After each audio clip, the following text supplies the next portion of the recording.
那讲到赤花赤寿，真侪人想到的中央拢是一寡花蕊。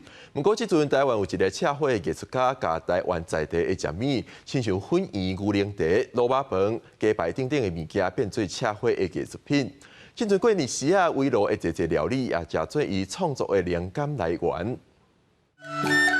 菜来咯，酸辣甲乌鱼子、黄金腿裤，也佫不跳墙，甲代表年年有春的炊酒班。这过年围炉的好料的，互人看到到地真想要食。不过这一般一般的美食，其实是一件一件赤寿的作品。会有一些祝福或吉祥的话是暗藏在里面的。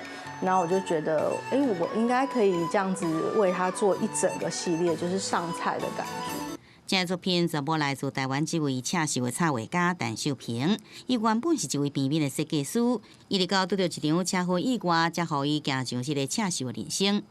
那时候我必须要休养一段时间，那段时间里面我就想说，反正也不太能动，所以我就是一直在刺绣，然后之后就接到朋友的委托，就是定制，我想说，好像可以把这个当成一份工作。全部上网络，家己学，家己看，伊对一针一线内底来研究赤寿技法，经由无共设置的绣线变换，也互原本咸酥粿内底九层塔慢慢一球一球成型。光看无明显，盐过油远一直看，其实让人感觉敢若有芳味出来咯。线材是有限的，它没有办法那么像画笔一样，就是颜料一样是可以调和的。所以怎么样能够让它呈现出它的食材的质感、油的光泽感，要去钻研的地方。